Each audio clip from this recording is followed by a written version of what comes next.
Welcome to Grawlix Nights, the Grawlix Podcast live show. I'm Randy. I'm Melanie. I'm Jesse. And we are joined tonight by Mr. Matty D, who I cut off. He was going to jump right in. Hi. Right in, right there. I'm Matty D. What's going on, Matt? I am feeling wantastic. Wantastic. Wow. Well, I wonder what we are going to be talking about. You're a vision. I couldn't think of any. I see what you did there. All right, so here's what's on the agenda. First, we're gonna do our little bit of banter like we usually do. Talk about a little bit of what we've been watching outside of just things, outside of Wanda-tastic things, and then there's been a hostile takeover, and we're gonna switch gears. We're gonna talk about WandaVision episodes 1 and 2, but I'm gonna relinquish controls over to Matty D once we hit that spot. I'm a little afraid. I've never seen him this amped up. I don't know what's gonna happen. I wanted to bring some energy. You guys needed energy last episode. You were all down. You know, I spent all day listening to your episode. You need energy. It was a rough one, wasn't it, dude? If you listen to the podcast version, by the way, I cut out some stuff. I was a grumpy MFer. I was not in a great mood, and I edited some of that out for the audio version. Andrew, what's going on, Andrew? Andrew's Clay Creations and more. He makes awesome stuff, everybody. Look him up on YouTube. Mm-hmm. He makes awesome sculptures and whatnots. Yeah, he inspired my sister to add another hobby to her, collection of hobbies. Was it Warbler? Or just general sculpturizing? Yeah, she started making clay bracelets and jewelry and stuff. Cool. Awesome. Not exactly the same, but still. Savannah, how you doing? Hey, baby. In the future, Paul said he's busy helping kids with homework and whatnot, so he might not be watching live. Kids need to learn to do their homework themselves. Yeah. These kids today. Back in my day, kids had to do their own homework and had to eat it themselves and then give it to the dog to eat. Yeah, and we didn't have this one computers. Everyone has one stuff. We didn't have exactly. That would have been awesome. That would have been awesome. Rock that. I would have loved it. I'm actually kind of jelly about that. Kids have their own computers, and if they don't, I know there's a lot of schools that give them laptops or whatever, whatever to do work, especially now. But before even COVID, man, I'd have loved that. Right? Mm-hmm. Man, back in my day, a notebook was actually something you wrote in, not something you could type on. That's right. Because I'm old and busted. And everybody was signing up for it. Exactly.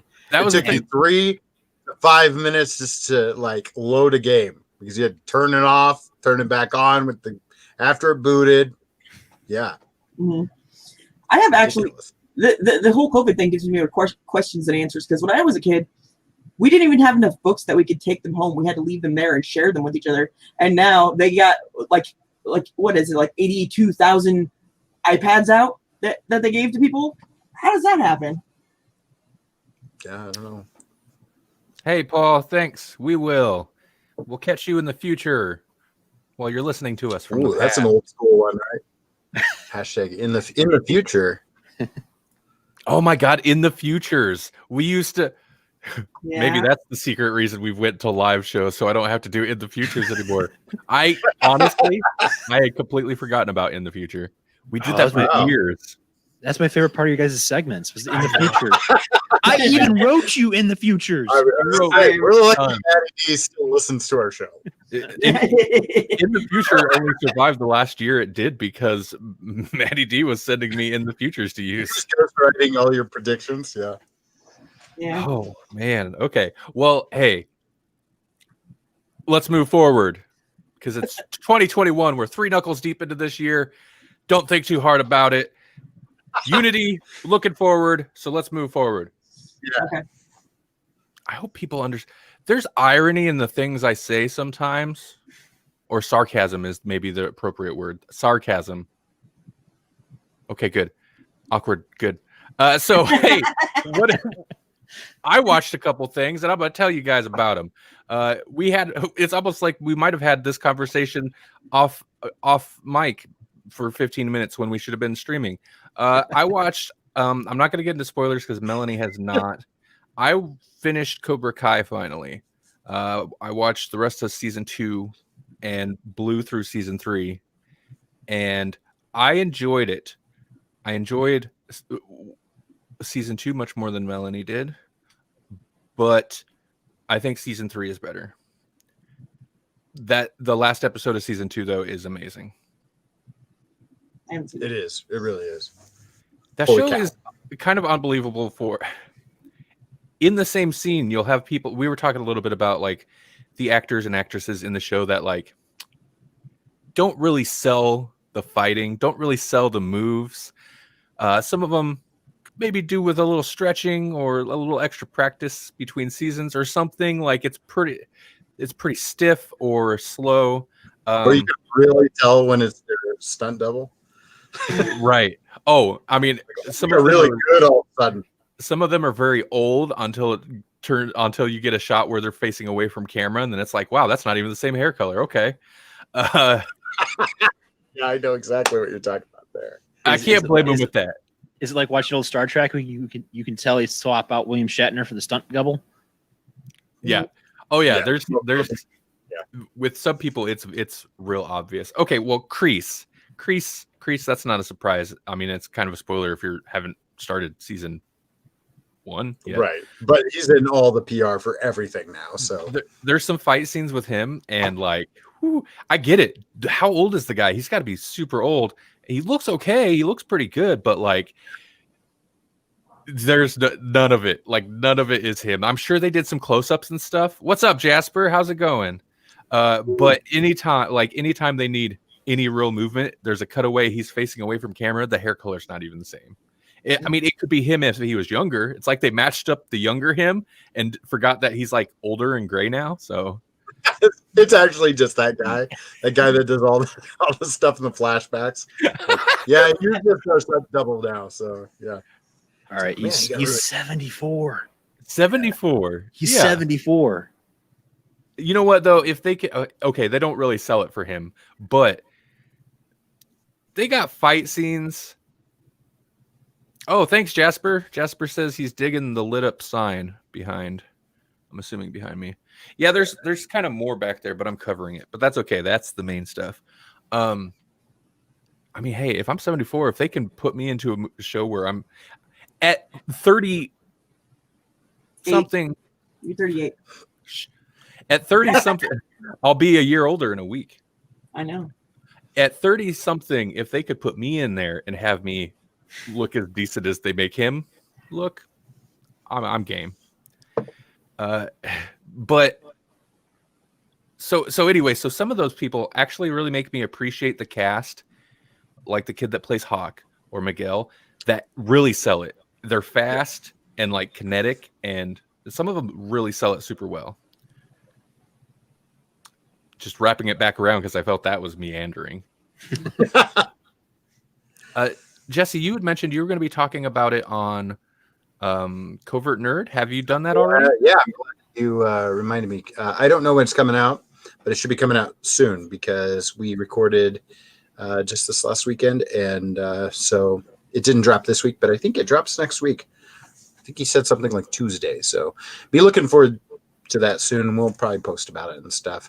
You know where you could find that kind of news? Probably in our Facebook group, which is like facebook.com/groups/Grawlix Podcast, I believe. Right. Mm-hmm. So check that out. Do either of you two have thoughts on Cobra Kai down there before we move on from that? I could talk about it for an entire episode, and I did. I haven't started watching it yet, but you guys can talk about it all you want, because by the time I go to watch it, I will have forgotten everything. And it'll be all a surprise. Okay, well, Kreese is a kind of a surprise, unless, like you said, Jesse, you've seen any of the promotional material. But yeah, no, I haven't. I was very careful not to drop spoilers because right before Melanie dropped off the show, there's potential big spoilers that kind of pulled it, reinvested me more. So yeah, I just want to know is when are they gonna bring in Hilary Swank? Right. Oh. Probably next season. I don't know. At this point, I think they can bring anybody come back. They're pulling in everybody they can. Wait, I thought Will Smith's kid was the Karate Kid. Oh God. No, that wasn't Karate Kid. Don't get me started on that. That wasn't Karate Kid. He's the next Karate Kid. Will Smith, producer of the executive producer on the show. Yep. Just wait for it. Wait for it. His company owns the rights, I believe. So in order to do this show, they've got to have, those guys involved. So I still don't understand why they would call that movie The Karate Kid when it took place in China and karate is Japanese, not Chinese. That was kind of my beef. That was kind of my beef. It's called Kung Fu. Blatantly Kung Fu. I mean, they call it Kung Fu. They don't even call it karate. Exactly. It should have been called Kung Fu. And then we'd have that whole David Carradine discussion. Is the Kung Fu Kid something? That should be something. I think they were going to call it the Kung Fu Kid or something like that. Like there was a working title that was not the Karate Kid. But then they thought, oh, well, we'll just make it we'll make it a reboot, sort of. Hey! Like, well, this is why reboots get a bad name. Sometimes. Not when they're from the 60s. Mm-hmm. If you look up the Kung Fu Kid, the first thing that pops up is the Karate Kid from 2010. The Karate Kid, known as the Kung Fu Kid Dream in China. Oh, so overseas it is called something else. Wow. Maybe they're like... It's just those dumb Americans that will fall prey to that. Slightly minor racism won't fly overseas. Yeah. We got to be a little bit more accurate. Okay, so I typed in Kung Fu Kid, and now I got to listen for Kung Fu Kids 1 through 5. Wow. What is this? Are they related to the Street Fighter at all? I don't think so. And if so, are we talking like Ryu Street Fighter, or are we talking Sonny Chiba? Because that's the one. Chiba Kids. Yes. Chiba Kids. I want the Muppet Babies of Sonny Chiba. That's what I want. I want to watch more Street. Just an entire alternate universe of awesomeness. We need to bring the Street Fighter movies into Grawlix talk sometime because those movies are insane. They are. Oh man, you think about like how Bruce Lee has all of his noises and stuff. Sonny Chiba has got some noises. He's got some noises. Yeah, it's a little less like wah, and a little more like, but they're noises. Before he punches you. See, everything about the Sonny, especially in Street Fighter, Sonny Chiba stuff in Street Fighter, it's like it's the flip side of Bruce Lee. It's like you got Bruce Lee. It's like take all the nice things and all the centered tranquil stuff and the flow like water type stuff. No, get rid of it. It's all nasty things. It's hawking loogies. It's ripping dudes' junks out of their pants forcefully. It's brutal. One of my favorites, and it wasn't the first one, I can't remember, but one of my favorites is there's a fight scene with Sonny Chiba. It might be the second Street Fighter movie where he's fighting a bunch of dudes and one of them has a gun and he just gets the gun from him and then just starts shooting people. I'm like, what? They never do that. They never do that. Kung Fu guy keeps it Kung Fu. He disarms them, throws the gun out of there. Not Sonny Chiba. He'll start capping people. You give him a gun. So good. What do we talk? What? I don't know. I don't even know how we got here. Oh yeah, somehow we pulled the Karate Kid to Sonny Chiba. Oh, dude, imagine. They'd all be screwed. Kreese ain't got nothing. No mercy. You haven't seen No Mercy. Right. Forget a snake pit. I think your manhood. Yeah. This is the poor man's snake pit here. Get ready. the first Street Fighter has that cool like X-ray. There's Mortal Kombat X-ray thing from the 70s where he does the karate chop in the dude's forehead and it goes to like X-ray vision and you see a skull fracture. It's so good. That's some 70s. Man, it's kind of ahead of its time. What have you guys been watching? I don't even know now. I just got amped up. I ate a sandwich and maybe some sugary ice cream sandwich just before the show. Your blood sugar skyrocketed. I've got this for about 10 more minutes and then I'm going to be dragging. You're going to need a nap. Yeah. Well, I haven't been watching much. I've been kind of hooked on my kids' Switch. I've been playing Legends of Zelda's Link's Awakening. Oh yeah, I haven't like played it. that's addictive game. If you're old school Zelda fan, you'll feel right at home playing it. But as far as like something I'm actually watching, I just finished with the kids the last season of Doctor Who, and we watched the Revolution of the Daleks. Fun. Which you guys already talked about 2 weeks ago, so I'll just mention that it was good stuff. I like. Did you like what? Okay, so you just had you not finished the last season previous to that? No, I did, but I was doing that thing where I was introducing my kids to Doctor Who, and so I got them all the way from Christopher Eccleston all the way up to the new year. Wow, that's awesome. Slight caveat: I did skip Peter Capaldi because I don't think the kids really cared that much for Peter. It's so good. It is good. It is good. I liked Peter Capaldi. I think eventually I'm gonna go back and have them watch some Peter Capaldi stuff. But yeah, you're making little Tumblr fangirl kids. What you're doing. I just love the reaction. I just remember when they announced Capaldi, there's like reactions. I'm sure you can find videos of like teenage girls being like, oh, he's ugly. It's like, you didn't know the Doctor. Were they just down for it automatically, or did you have to like sell them on it? Like I remember once upon a time, Randy hadn't watched any Who, and he was like, I don't want to watch that. And I was like, come and see this gas mask child ghost episode. And then after that, he was like, oh yeah, I'm watching all of it. And he did. It started out as I was watching a random episode of Matt Smith just because I had nothing better to do one night and the kids saw it. So that's when they just kind of went from there.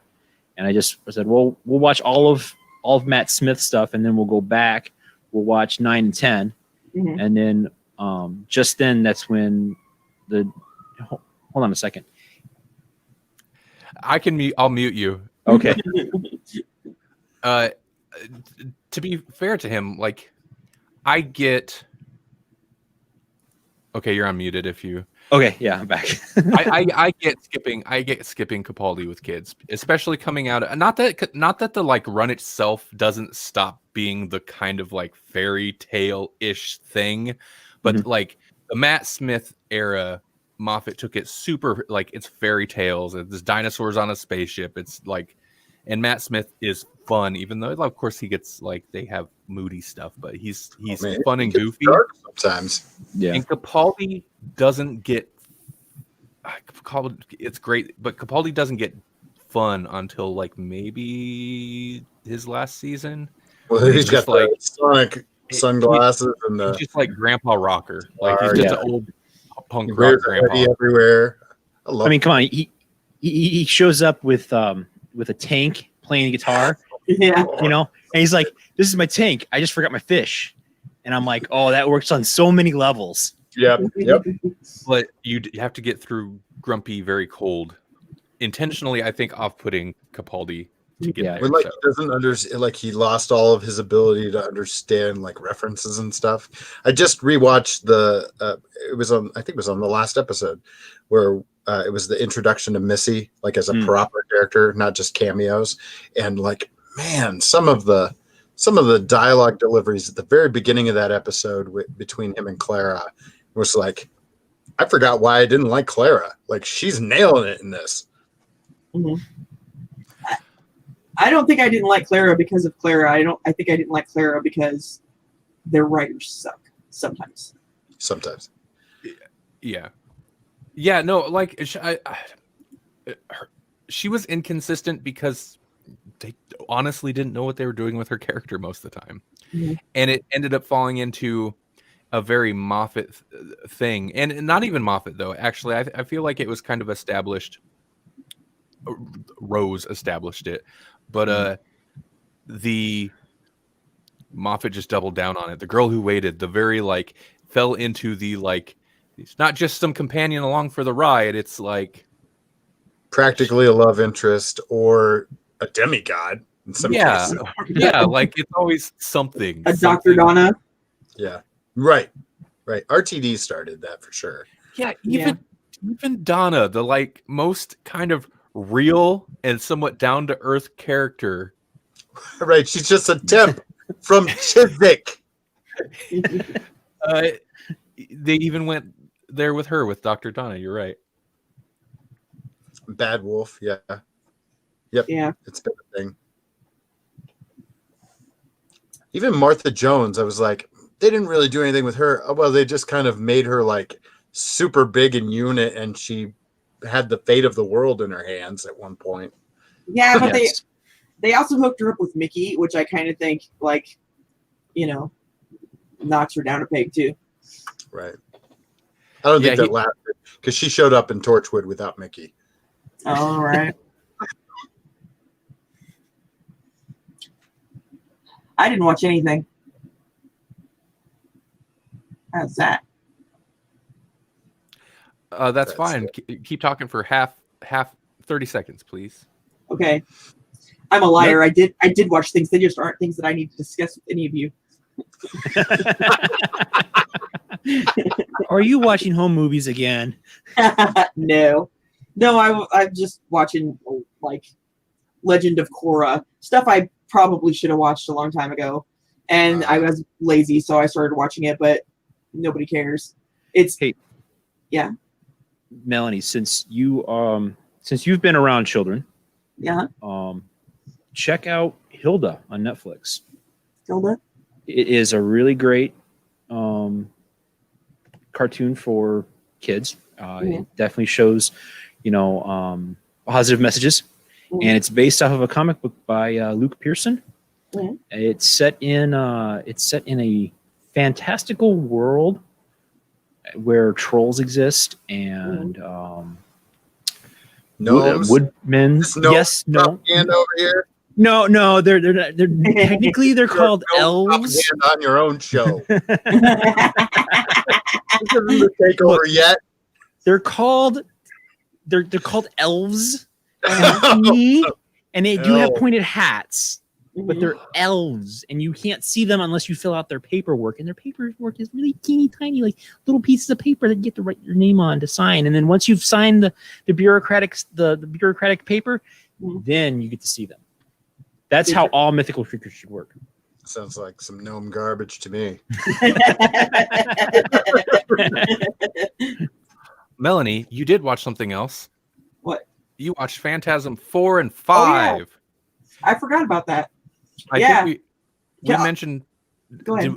Did we mention that we watched? We talked about it before, but I don't remember if we mentioned that we watched up to part 3. Mm-hmm.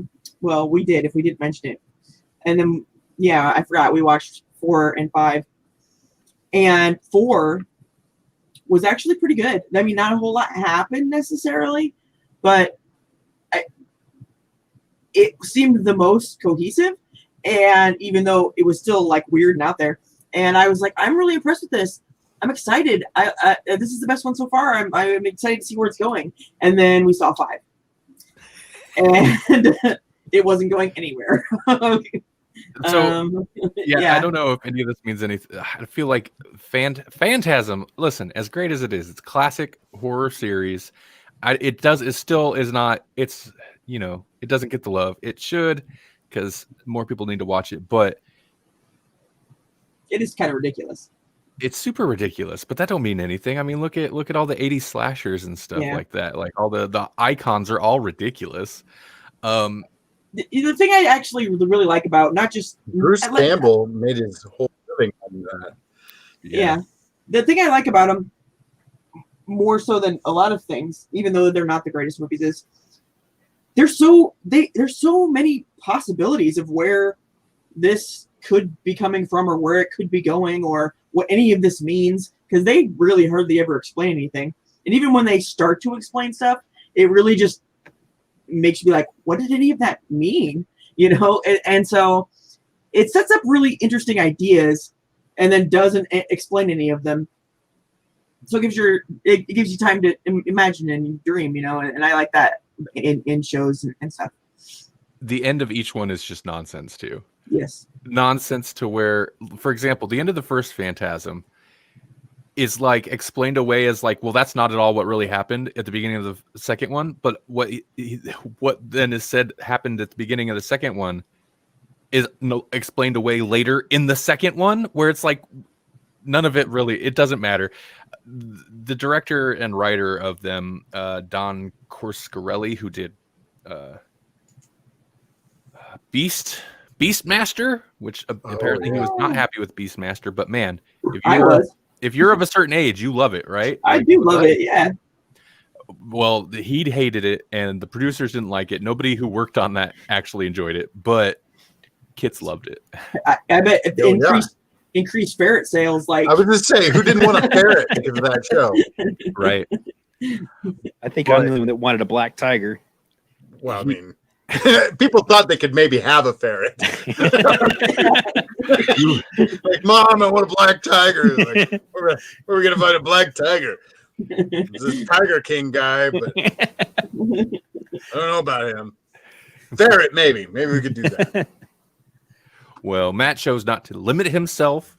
That's fair. That's fair. Practical. Dream big, okay? Dream big. I wanted a black tiger, and you know what I got? You got to sign some He-Man paperwork figure. and see some elves.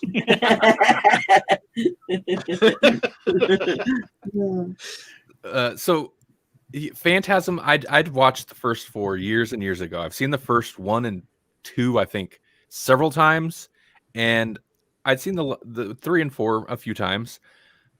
Yeah, I agree with Melanie. 4 was great. It plot wise, like not much happened, but it kind of serves as a super interesting like lore dump.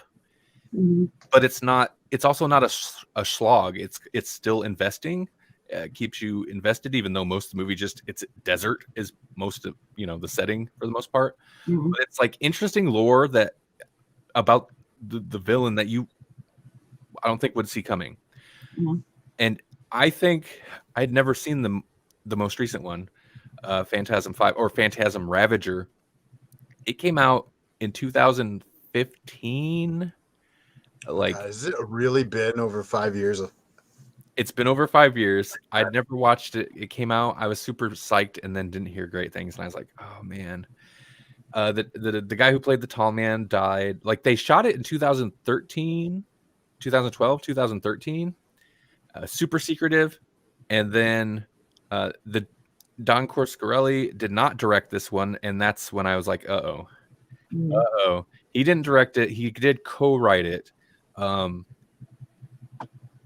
The tall man, I think, died just before it came out, which is kind of unfortunate, but also like, he didn't need to see those reviews. It's fine.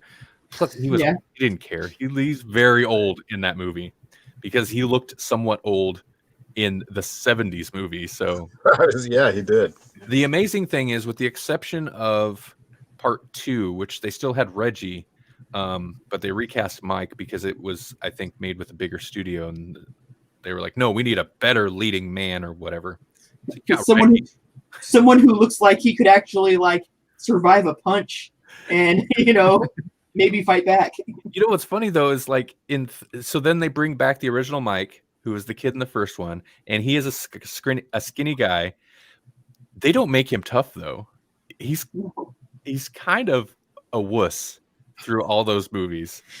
Yeah, but they kind of give him powers. So if you're telekinetic, you don't need to have muscles. Well, exactly. But I feel like they didn't know they were going to. Well, no, they did know they were going to do that in the second one because they're making it up. They made a movie, like 5 movies over the span of like almost 40 years.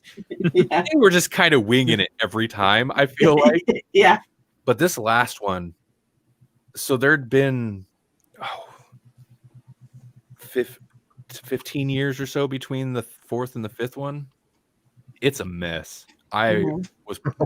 I think watching it immediately after part 4, because part 4 got us hyped, and we're like, well, let's do 5. I've never watched it. Yeah, that's never a good idea. It was a mistake. Yeah. Like, I think if you're going to watch part 5, watch part 4, wait like 10 years, and then watch part 5 and be like, oh, cool, okay. Mhm. That's why there's 40 years between the movies. Yeah.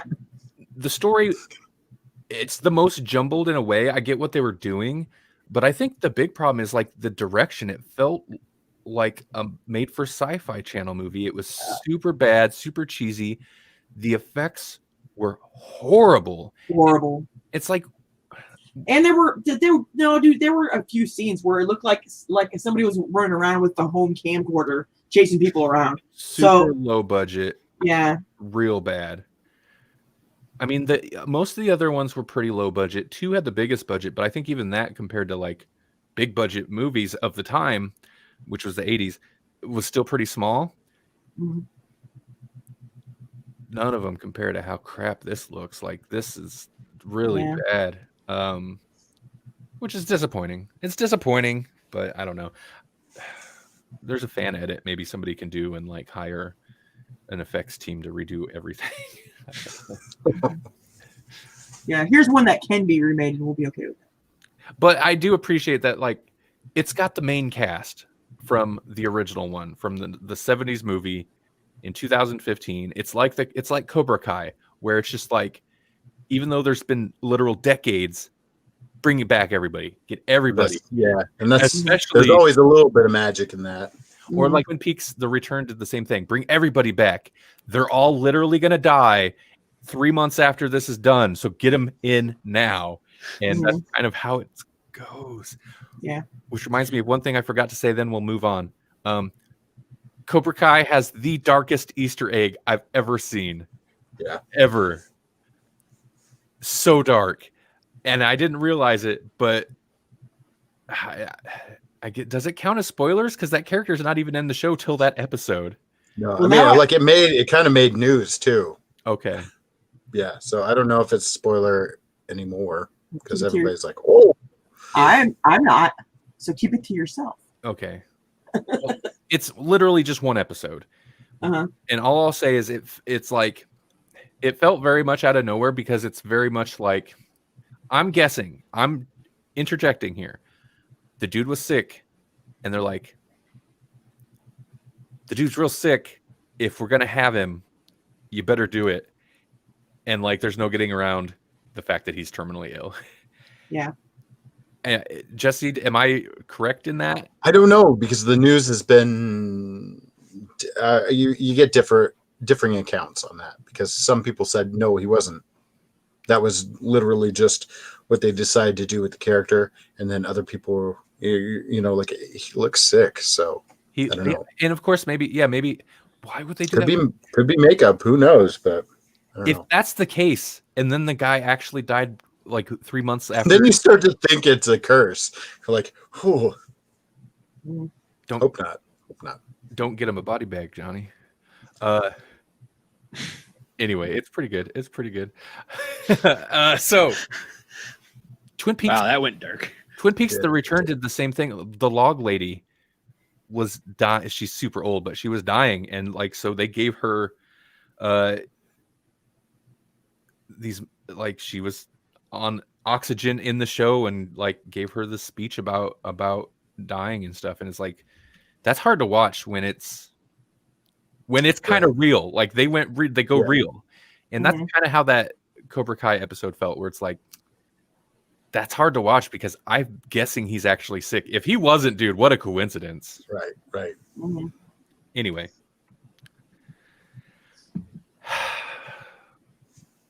So let's change things up and let's talk about a wonderful world where nobody dies, even the people that already died.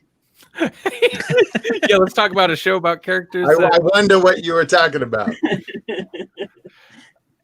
I have a vision that this is going to be a fun time, almost monochromatic.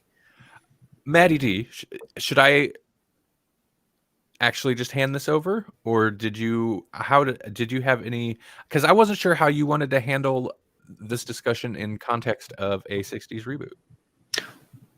Well, I wasn't exactly sure how to do it either.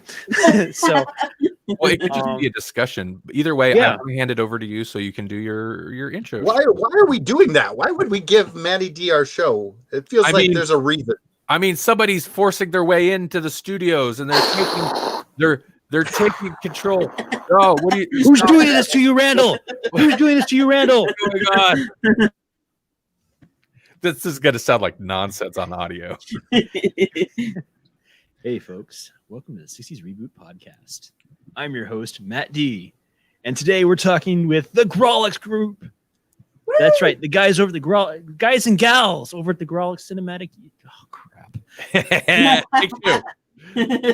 For the live viewers, this is what happens. This is the real podcast. This is how the sausage is made. Yeah. Those wonderful guys and gals at the Grawlix Podcast are here with me today to talk about the awesomest 60s reboot television show that's out today. That's right, WandaVision. It kind of feels like a reboot of all 60s TV. Yeah. Yes, it really does. Yeah. Yes, it does. I mean, it's interesting because it was shot using the old style. I mean, they were shot in front of a live studio audience. It was shot in black and white, and they used like old cameras. It's an ode. The entire Wanda television series is an ode to old time television. Mm-hmm. Hi, 60s reboot audience. I'm Randy from Grawlix Podcast, and I'm joined by Jesse and Melanie too. Hi, here we are. Okay, Matt, what are we talking about today? We're talking about I Love Lucy. What are we talking about? We are talking about WandaVision. Specifically episodes 1 and 2, because I have a feeling the episode that will be out by the time anybody hears this in audio form, I feel like are they going to leave the 60s? I feel like they are. Yeah. I feel like they kind of did at the end of the second episode. Yeah. Oh, you're right. Yeah. Well, but are they actually leaving the 60s, or they're just leaving the black and white? Because it could still be, I think the premise of the show is every episode is a different era of television. So whereas 1 was kind of like late 50s, early 60s, 2 was clearly 60s. I mean, they did an homage to Bewitched, which got me thinking why I wanted to do the show with you guys, because Randall was a huge Bewitched fan. And I did enjoy that stuff. That actually did kind of get me excited watching it. I was like, okay. And then they said that the next episode is supposed to be in the 70s, according to the IMDb website. They even had a little still of Paul Vision with relatively long hair, Starsky and Hutch kind of look. I'm like, oh, that is awesome. I wonder how. Savannah says, "I love Bewitched and the Munsters." 2 awesome 1960s television shows. And hey, Savannah, go check out my website, 60s. emcpod.net/60s reboot. You can hear Randall's take on Bewitched. You can hear my buddy Jerry the Gnome talk about the Munsters. Oh, you said the Munsters was a Jerry episode, huh? Yes. So, but you know what? As we dive into this, why don't you guys, I want to hear what you guys thought about WandaVision. And I'd be more than happy to tell you what I thought about WandaVision. And since I'm kind of taking a little bit of the show over, I want to hear from you guys first. What did you think of WandaVision? Somebody other than me jump in first. I will jump in, but please somebody else. How about this guy right here? Oh, this guy. All right. Okay. I really dug it. I love how it's both clearly a pastiche. It's clearly an homage to those episodes, particularly it had the Bewitched vibe, which makes perfect sense because she's the Scarlet Witch. But I just love how like Vision is still Vision, even though he's like set in the 60s, and he's got a little bit of that 60s flavor to his character now. Where he's like, don't forget before you go to work. And he's like, oh, my hat. And she's like, no, Vision, your face. He's like, oh, yeah. And then turns into like a human face kind of thing. But I love how he's like at work and he's like, yeah, but what do we do? He's like, yeah, man, you're really good at that. You're really filing those computations or whatever. You do a whole lot of that. And then he's like, yeah, but why? And what are they for? And what actually do we make? And no one can answer the question because they're in a television show and you never worry about that kind of stuff in like 60s television. He's just like, what's he do? So I don't know. I just love the whole vibe of it. It also had some cool, like, I don't know, like Pleasantville kind of things that would just pop up towards the end of the second episode. The whole magic show vibe. Oh, yeah. They're sleeping in 2 separate beds, and they have that whole thing where it's like, there's something special about today, but neither one of us know what it is. We just have a heart on the calendar, and we don't know why. It's code. Yeah, I mean, just the bizarre antics, and then like how everything's gonna fall apart, but also work out in the same way. And then there's like, as fun and madcap as everything is, there's still this menacing thread throughout the whole thing where you're just like, this is not okay. Something is really deeply wrong about all of this. I'm glad there's that menacing thread, because that, especially the first episode, that's kind of what made, like, I was entertained by it, but that's kind of what made it. When that one scene where the guy starts like choking on his food, it got weird. It got real weird, and I enjoyed that aspect. Yeah, you had mentioned earlier about Twin Peaks, and I'm like, when that happened, it kind of gave me a little bit of that Twin Peaks vibe. Yeah. It's like, okay, there is something underlying the subtext of the show, and it gets you. It does kind of get you there for a little bit. What did you think, Melanie? I mean, in Matt D voice, what did you think? I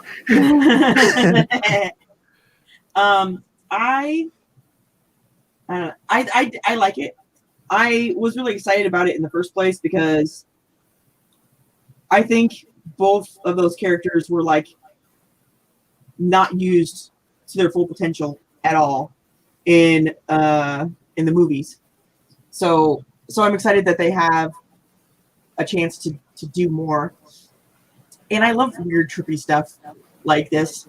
I'm looking forward to more weird, trippy stuff like this. I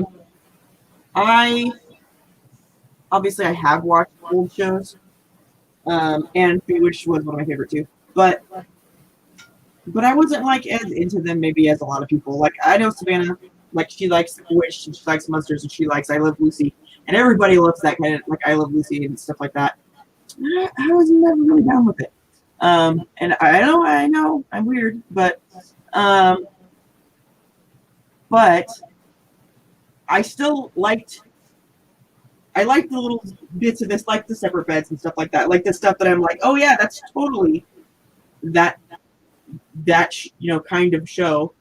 So it was fun, but more so, I like the weird. The weird is my thing. Cool.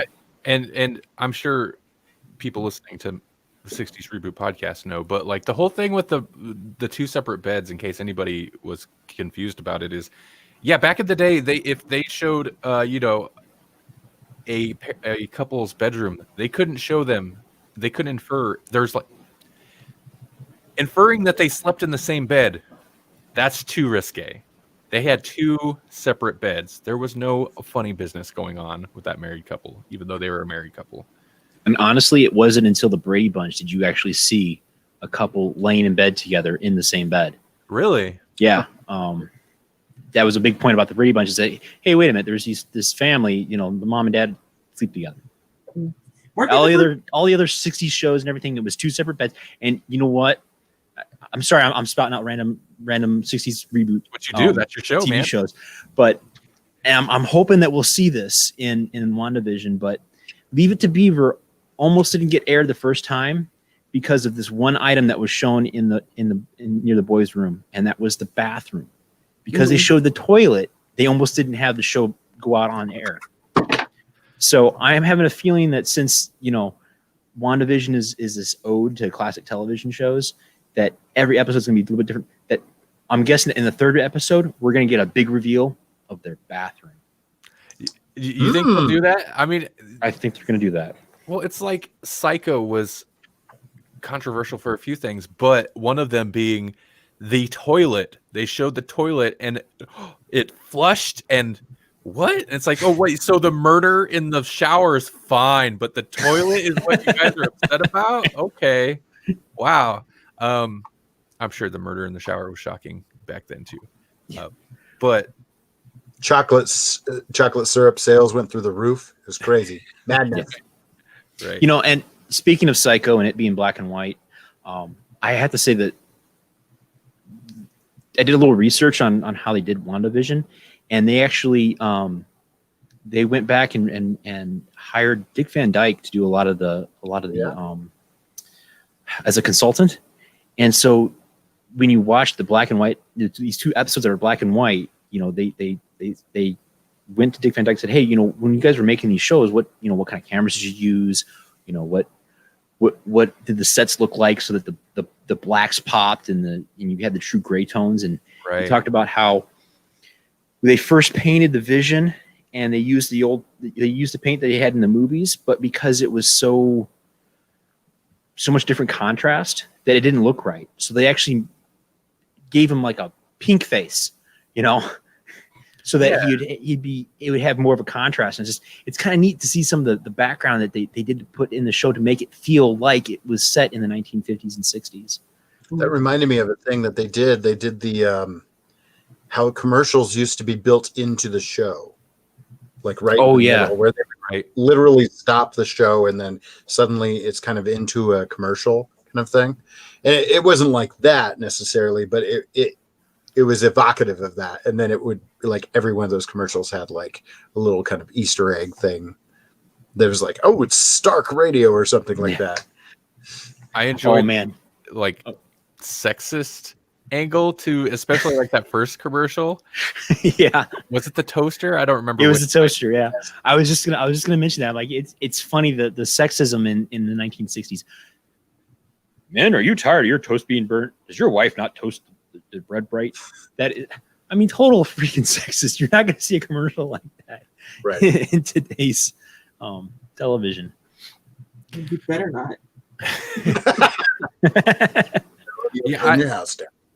I appreciate the dedication to because obviously it's consulting like Dick Van Dyke. That's an interesting point because you would just kind of assume it's like, well, they've seen the shows, they know what to do, but it makes sense, especially, they're shooting, I'm assuming, on modern cameras because it looks it's interesting because it looks crystal clear, but the gray tone is spot on, the set is spot on. I appreciate the dedication to the format and the fact that, not that Disney has to worry about anything they do with these characters at this point, but it's kind of ballsy to commit that hard and only really deviate from the premise once in that first episode. They have that one weird bit where the guy chokes, and otherwise it's pretty much straightforward. It's obviously tongue-in-cheek, but it's played fairly straight with that format. Like they stuck to it. Yeah. And you can see it between 1 and 2, the slow transition as they move through the 2 episodes to the different eras. But there's like you said, there's that undertone point, and I want to mention this with Paul's comment about how this whole thing might be all in Wanda's head, because in the second episode, there's I don't want to spoil too much of it, but there's this phrase that pops in, and so you kind of get this idea that maybe she is control of the environment. And if she is, I got a feeling that at the end of the season, she's going to be a bad guy. You think? Yeah, I'm thinking so, because just if this is all her feelings of Vision not being alive anymore, being gone, her way of trying to cope, and she comes out of this with the realization that the Vision is gone, I could definitely see a dark turn where she goes from being this superhero to a supervillain. And I think that would make an awesome, lead into the next Marvel phase if they make her turn from a superhero to a supervillain, a very sympathetic supervillain. I think that'd be a really awesome idea. Right. No, I think that would be good, and that would make the character, her character as they've established her in the movies, like that would make her more interesting to me, because I'm not super wild. Vision is interesting, even though, listen, they both came out of Age of Ultron, and that is, in my opinion, it's definitely the worst Avengers movie, and it's one of the lower tier, in my opinion, just Marvel movies. I mean, we're not talking Thor 1 bad, okay, but it's down there because their inclusion in the first place felt so unnatural and forced, or at least lazy, kind of lazy. And I mean, I get that's kind of the purpose of the movie, but it also felt like that was the purpose of the movie. We have to establish the next wave of heroes. We have to bring in more characters. Vision is a cool character, but like, I don't know, he's just like there. It's like, okay.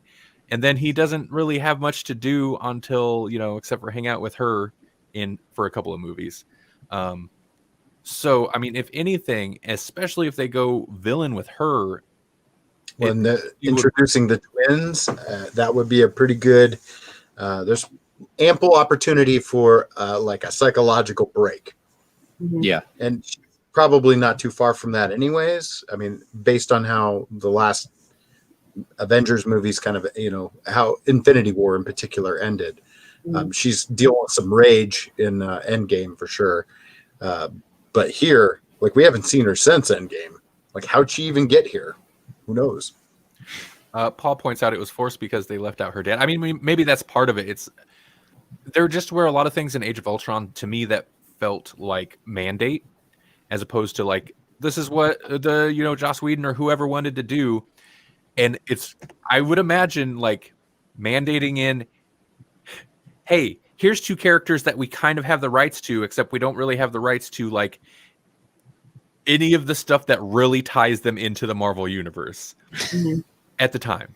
So, I mean, that's another thing though. They can start introducing that stuff through her, at least, for sure. Yeah.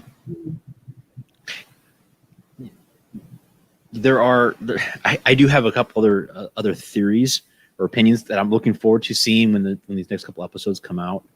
But the whole introducing her dad, at least her comic book dad, and the twins. I mean, those are some really cool concepts that I'm really hoping that they kind of try to focus on. And yeah. And I think Melanie agrees with me on this. The most fun in these first two episodes is the magic show. Yeah. Oh yes. Where they get to play off drunk Vision. It's kind of funny you should mention the magic show, because did you guys see the Buffy tie? Mm-mm. Okay. All right. So it's Dottie, the character Dottie. She's played by Emma Caulfield. That's Holly and I did. Anya. Yeah, That's Anya. so And I'm funny like, because I asked Melanie, I was like, is that Cordelia? And she's like, no, that's somebody else. She's in this. And I was like, oh, it's Anya. yeah, it's Anya. Now I see it. It's like, okay, man, well, I didn't then think about how she would be affected by rabbits. does that mean that the entire MCU is another alternate universe of Buffy the Vampire Slayer? Yep. Because Anya can cross dimensions. Oh yeah, Vengeance Demon Is happening. Exactly. GCU. Bring me in. GCU on the MCU and the BVS. But yeah, Buffy, it's canon now. It's canon. And the Mandalorian was in an episode.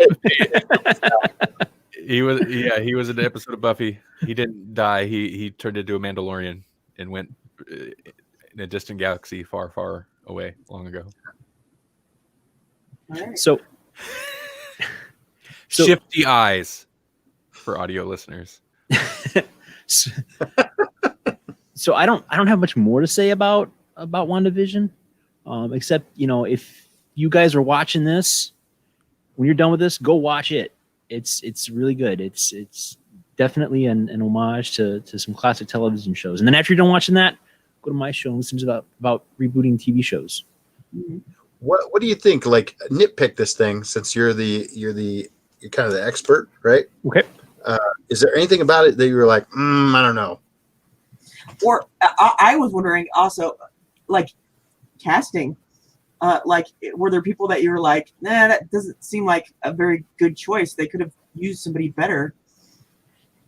Well, I'm gonna address the nitpick first. Yes. I didn't see a whole lot of nitpick, but I did like how they kind of grabbed on to the classic sitcoms from the 50s and 60s. Like, the problems weren't that big, Like the first episode, they talked about how they couldn't figure out what the date was. It was a heart, like you said, a heart on a calendar, and neither one of them would be willing to come out and say, I put the heart there, but I don't remember what it was about. Yeah, thanks, Paul.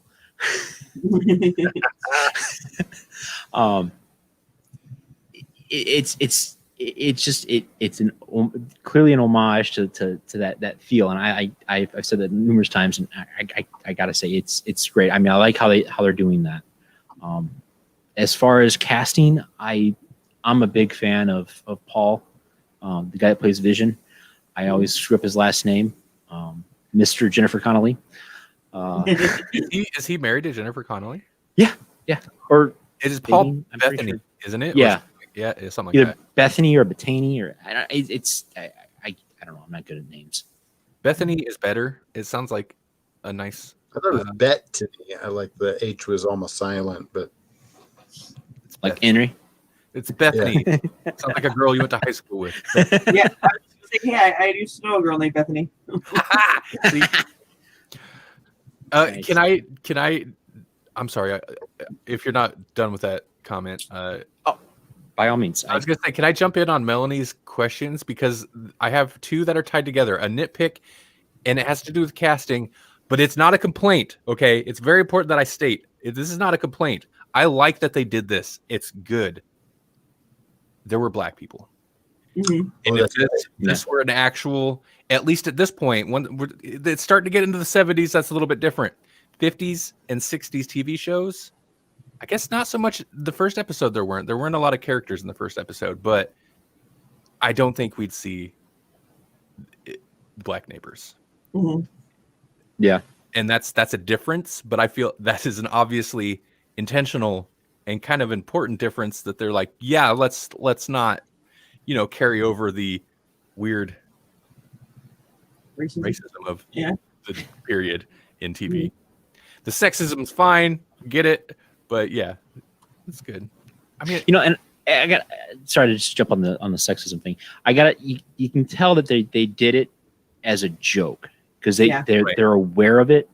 And as far as the racism thing, I think it's great that they're, because I mean, like I said, they're taking every era of television, so it would make sense, particularly like you said in the second episode where they introduced the black neighbors, and they have the one lady working with them in the magic show, apparently, Mm-hmm.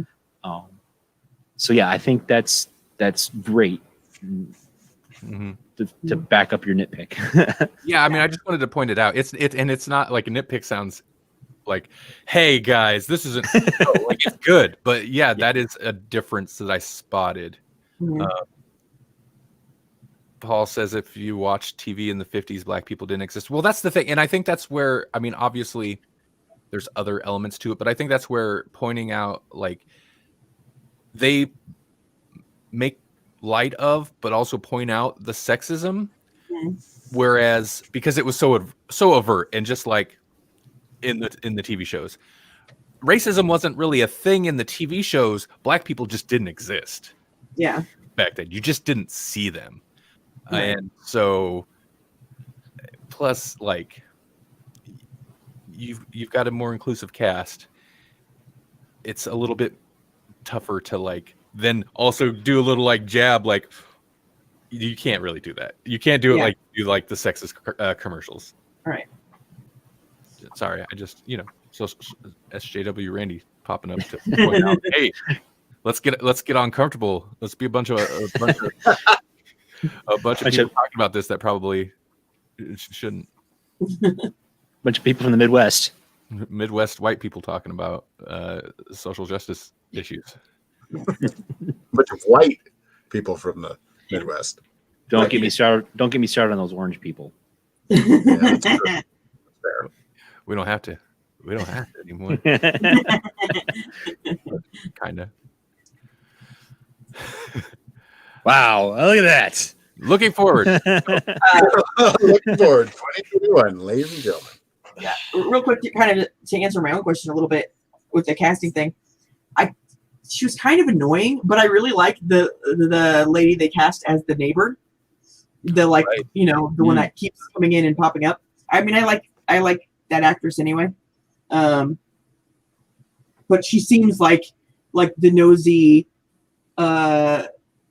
giving you inappropriate information maybe sometimes kind of neighbor. She seems like that to me. So I thought she was a really good choice for the casting. But Yeah, agreed. It's I Love Lucy had like Ethel. Like there's always that neighbor that's just nosy and like annoying and a little too forward. I agree, Melanie. That lady is good casting for that. She plays it well and she looks the part. And I gotta say, I like how they kind of did a role reversal on it, because typically it's the main male's friend that always talks about, my wife, and she's actually sitting going, my husband Frank, he would never, blah blah blah blah blah. Mhm. I liked how they did a little bit of a role reversal on that. Mhm. One thing I do want to mention is so it's pretty strange as far as like the Disney Marvel stuff goes, but I'd seen some article, and I told Melanie this. I'd seen some article and I didn't read it because I wasn't interested, but the headline was something about basically Disney they're at a point with their Marvel stuff where they can afford to be weird. It doesn't matter. They've won. Basically, they've won. They can be weird with WandaVision. Mhm. And I'm just like, you guys need to watch Legion, because this isn't as far as the Marvel Disney stuff, it's a pretty out there concept, especially since they stuck to it these first two episodes so strictly. Man, this ain't nothing compared to the weirdness of Legion, which technically Disney I think owns now. So I'm enjoying this. I do like the creepy weird parts that it does, but that makes me wish they would go full bore Legion weird, because Legion got super creepy and weird. Well, that's kind of what I'm hoping for, because I think Wanda is the kind of character that could pull that off pretty easily. You know what I mean? But if you know anything about these characters, it's going to get potentially really weird. Like they're already hinting at characters like that nosy next door neighbor is it Agatha? She's like a witch that was burnt in the Salem witch trials or something like that. Oh. No, I So didn't. like she's a bigger deal than they're letting on right now. Right now she's playing that nosy neighbor. I'm curious to see how that character is going to evolve as time goes on. Oh, yeah. That's good. I didn't know that. Yeah. My show, I tend to like recast for modern day audience, but this has already been cast and everything. But I haven't seen who directed these episodes. But to kind of really accentuate the weird thing and to go back to Twin Peaks, I think it would be really cool if the last two episodes were directed by David Lynch. I mean, how man. crazy, insane, dark would this get? I was gonna say Disney does not have but David Lynch has made a movie for Disney. It is one of the most like conventional David Lynch movies, but he made A Straight Story, and that is a Disney movie. So he's worked with them before. They have the money; they could pay him. Throw him enough money, I'm sure he'll do it.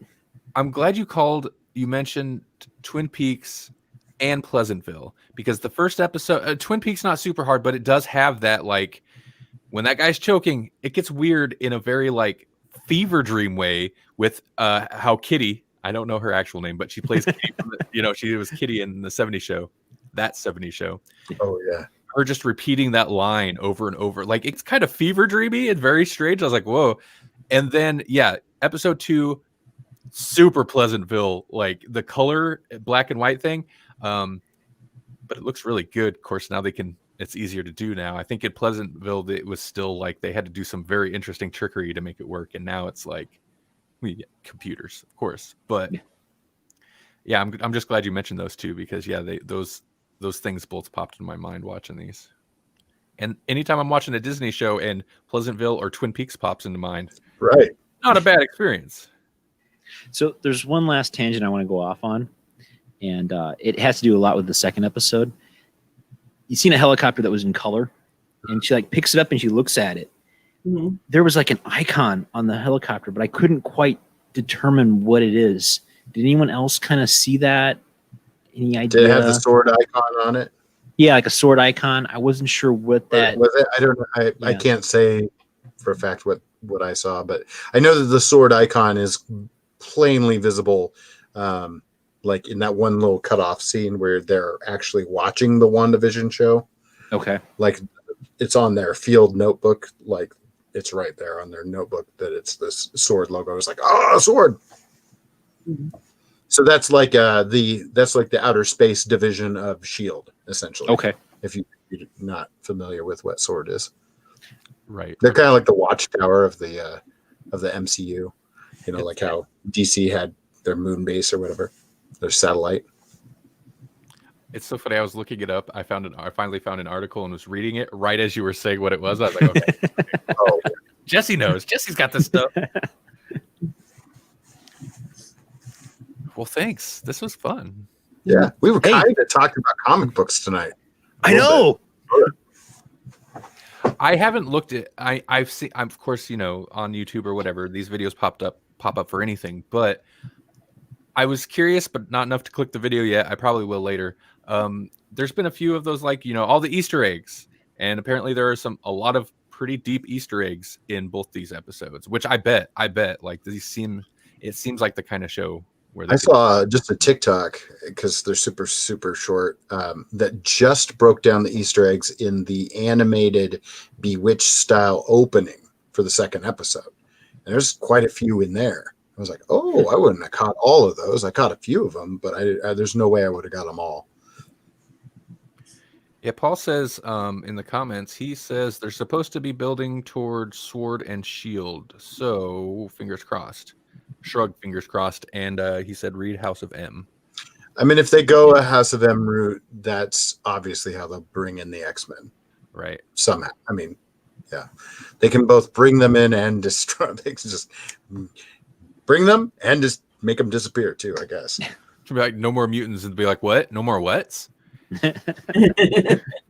Okay, mutants. And people are like, oh. Okay, mutants.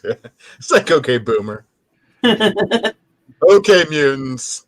And then she kills a fox, and everybody's like, what's going on? I see what you did there. Oh. Sorry. I want Disney to get real meta with it.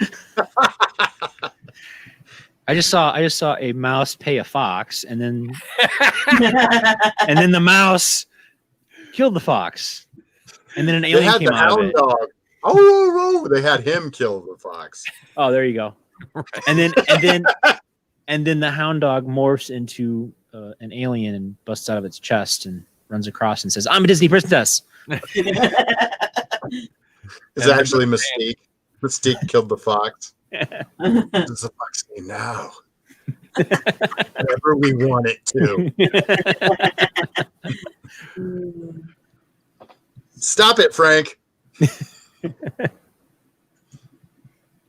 Was that his name? I don't even know. Paul says metas are DC. Oh, metas are DC. I get it. Okay. Meta humans. Yeah, you're right. Pretty good one, Paul. Pretty good. I see a segue there if you're up for it. Hey, speaking of DC, do we have? Oh, I don't. I don't. Especially, I was like, I should. We can talk about how it's going to be 4 hours long. Oh, you're right. Okay. You know what? Real quick, Melanie, and I know you don't have too long tonight, so this is not a proper full news story, but here we go.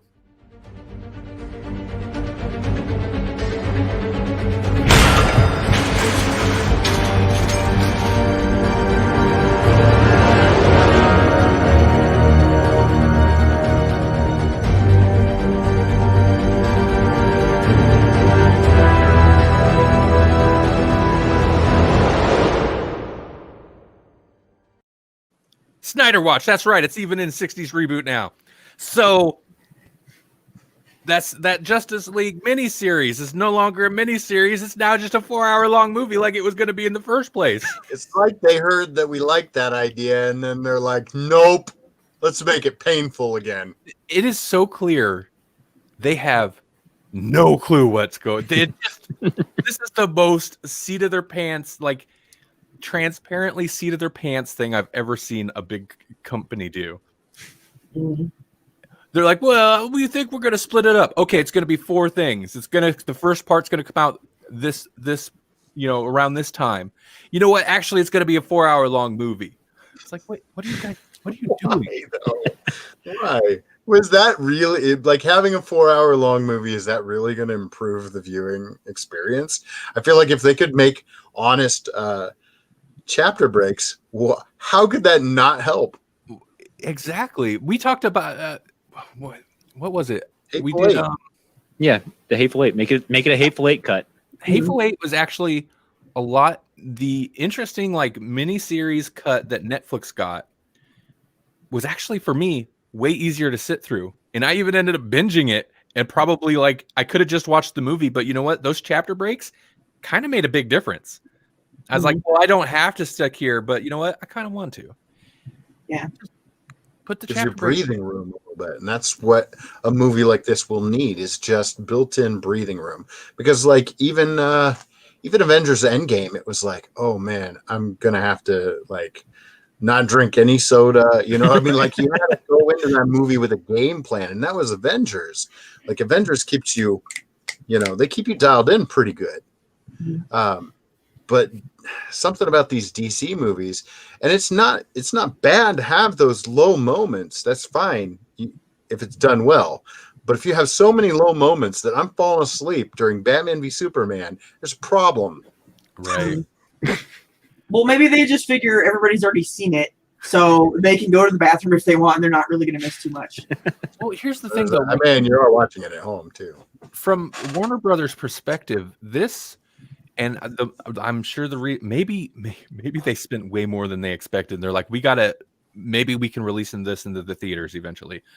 But this for them, as far as I could tell, was a draw people into the HBO Max, especially. It seems especially lucrative idea if they're doubling down on HBO Max with day and date release all through 2021 with the movies, Right. And streaming services aren't super fond at this point, I think, of dropping everything at once, so people can binge it and then cancel their service next month. They kind of want to drag this stuff out. Right. Why would they opt to not do that with this? With this is the most newsworthy thing. I mean, they're making it newsworthy. There's a reason we have a Snyder Watch, because there's constantly something that they're like, and I wonder how much of this is even real, or if this is just Snyder talking. Snyder sometimes is just boom, news. I have 2 things to say. One is, they cost it. They spent $70 million, so they're like, we better make this 4 hours long to justify $70 million of the same freaking movie we had, with maybe a couple exceptions. So yeah, of course. But the other thing, maybe unlike a lot of streaming services, they're going to look at the so far most successful streaming service and be like, maybe people do like to binge watch stuff. That could be. I gotta say I like Melanie's idea that, hey, we gotta make it worth our money. It's very much like, when you go to a buffet and you pay $18.95, you're gonna eat and eat and eat. You want your money's worth. So that's what I feel like the fat cat's there at DC, Mr. DC's doing. He's like, hey, I forked out $40 bajillion. I want a long cut. I want my money. Where's my money go? Where's the money? Show me the money. Oh wait, that was the movie. Except that money is going to be just like a CGI Ryan Reynolds, just barely on. Like, man, that was really expensive to get Ryan Reynolds in this one. Well, and maybe they want to farm it out to they want to make money by farming it out to other services later. And they're like, we do that with movies. We don't do that so much with our own produced TV shows. I don't know. Or like Jesse said, it's just Zack Snyder talking like he does. And they're just like, huh? Like they don't care. They told me they'd give me just 20 million. Well, the original idea was that this was supposed to be like almost two movies, right? Like there was supposed to be a part one and a part two. So I mean, like Paul kind of alludes to this in the comments that if there's 4 hours, you could have essentially a whole nother movie, Right. And so, I mean, hopefully that's kind of what we'll get. The original vision of what would have been vision, no pun intended, of what would be the part one and the part two. I don't believe that's what we're going to get, because if you've been following along at all, you know that I believe it's going to suck. It's going to suck. Go ahead. Oh, sorry. I just kind of had a little bit of a thought here, and it kind of stemmed from what Randy said about multiple streaming services. They take the Snyder Cut and they totally go 80s on it and make this a choose your own adventure movie like Bandersnatch, and release it to multiple streaming services, charge them a fee, and say, hey, you can have the HBO Max cut, you guys can have the Netflix cut, you guys can have the the Disney Plus cut, because hey, we're Warner Brothers and we need money. And then every cut has a different path that the story takes. And it's your choice, a la Clue from the 1980s, to determine which is the right ending. And the Snyder Cut ends with self-harm, probably. That's not okay. That's not okay. Sorry. Wow. Wow. This guy. That might have been the darkest joke that's ever come out of Jesse's mouth. That's not funny. But I went super dark. So dark, it's only funny because it came from you. Right. So, the hyperbole. Oh man. Okay, so I was trying to look up a picture, but I don't have a good copy of it right now. I was looking at the "It's Gonna Suck" Jesse artwork thing that I did a while ago. Right. That shirt will happen. There's gonna be a shirt. Look for the merch. It's gonna suck. It's gonna suck. Hey Randall, if I wanted to buy merch, where could I go? Well, you could go to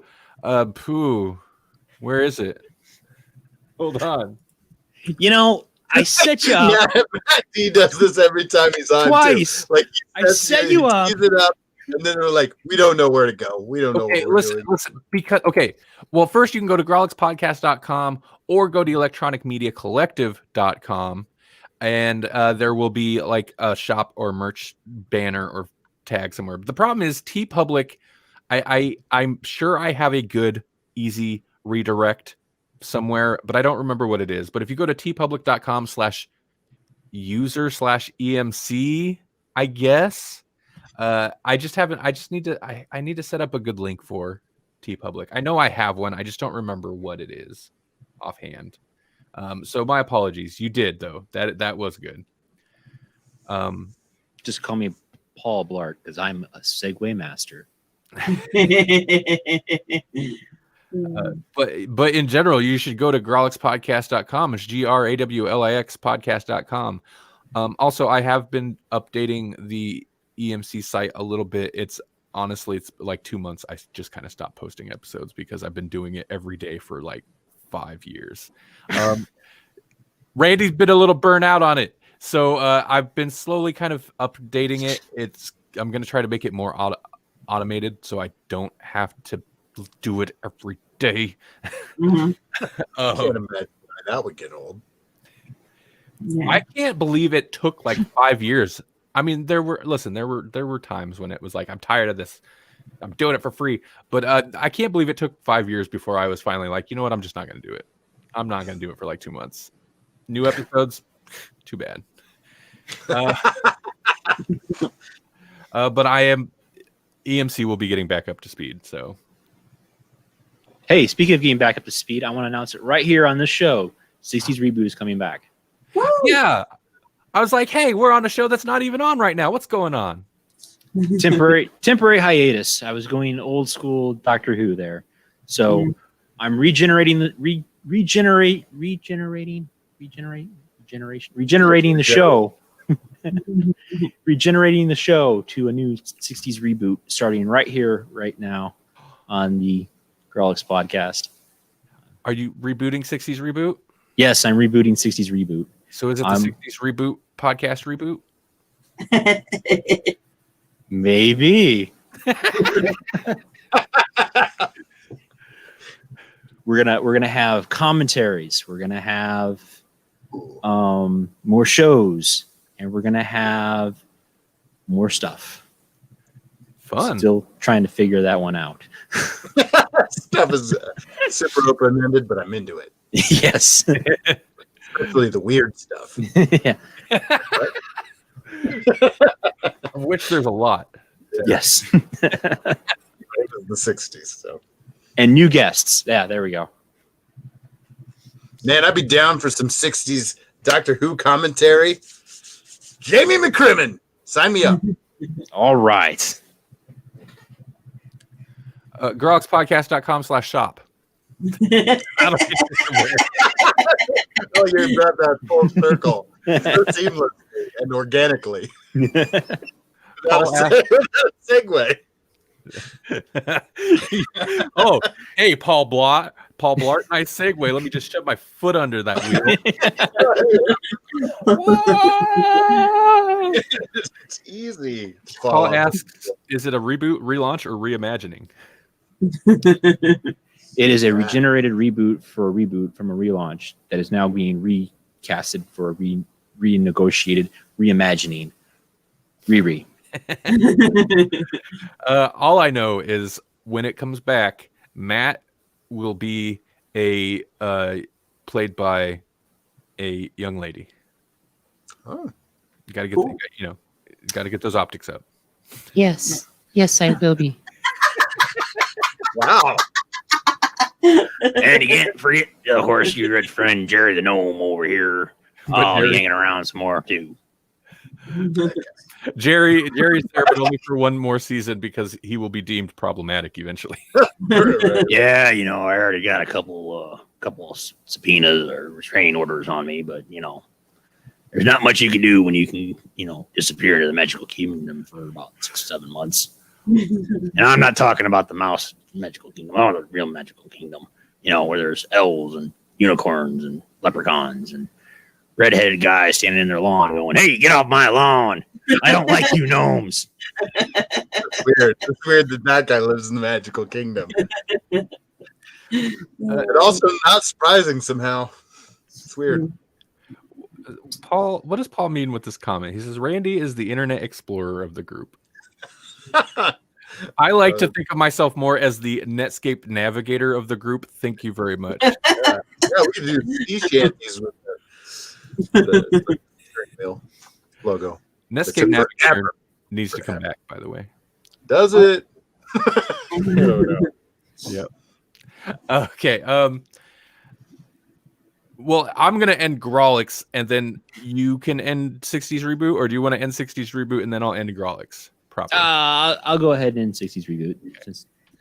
Hey, ladies and gentlemen, thank you for listening to this wonderful amalgam of the Grawlix Podcast and 60s Reboot Podcast. You can hear more of our show at your favorite podcast catchers, as well as at the emc.pod.net /60s reboot.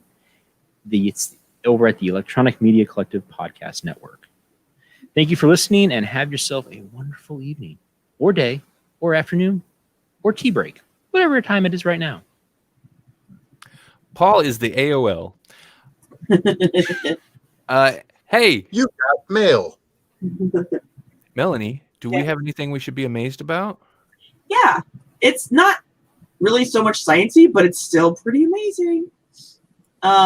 So Elon Musk, who was the richest man in the world for a very short period of time, is giving away $100 million to whoever creates the best carbon capture technology.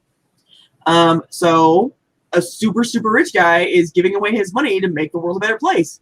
Wow, I'm amazed.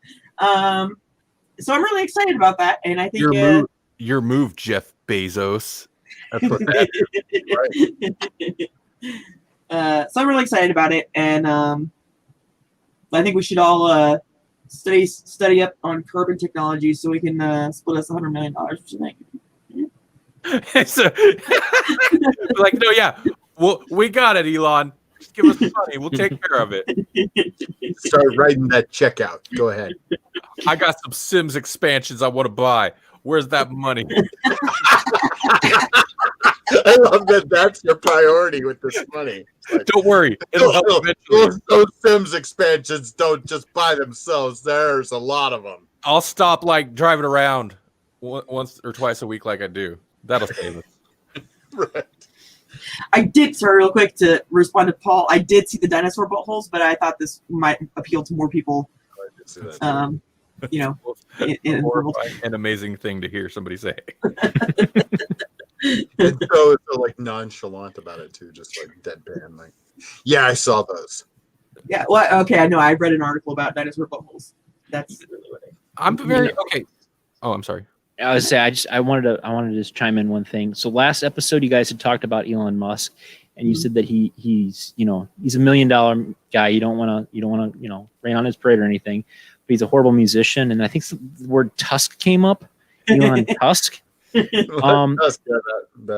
I immediately thought of, well, Tusk is already out there. It's Fleetwood Mac, so it's already a good. No. That's the only thing I think of. It's similar but different. No, I'm curious. Like, do you think? Okay, maybe he was just like, all right. Well, I'm the richest man on earth now. I probably I've been thinking about doing this thing. I should do this thing. Or do you think he's like, I don't want to be the richest man. This is too much pressure. it's actually 100 million. He went on to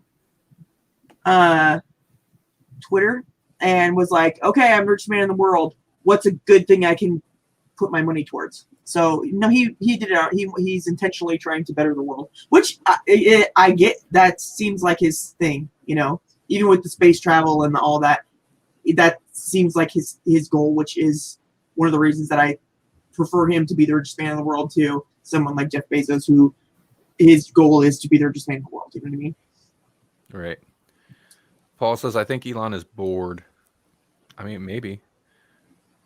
He's the founder of a company called Tesla.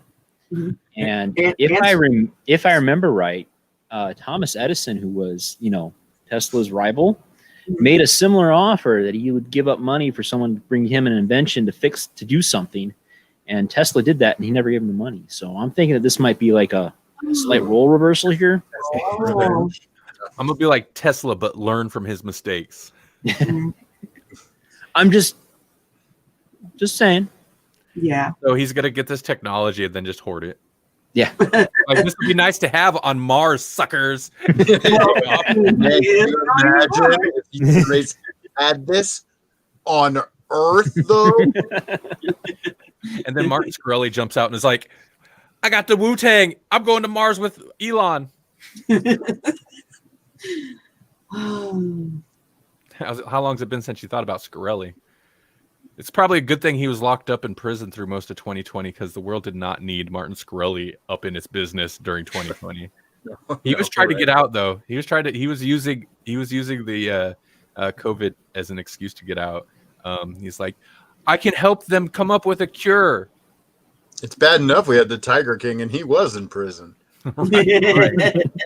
Did you see he was mad that he didn't get a pardon? Paul says, I'd like to buy the world a Coke. Says, you become the richest man. One Coca-Cola for everyone. Can, not a bottle. Save Okay. the world through recycling. Y'all better recycle that can. Jess, you got anything to mention before we wrap this? I don't, other than be looking for that episode that I did with Covert Nerd, where we talk even more about Cobra Kai. So be looking for that. Other than that, that's all I got. I don't have a whole lot going on. Next week is my birthday.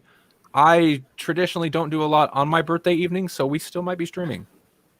But next Thursday is my birthday. I'm not fishing for birthday things. I'm just saying if it turns out that we're not streaming, it's probably because of that. For Randy's birthday. I'm gonna say here.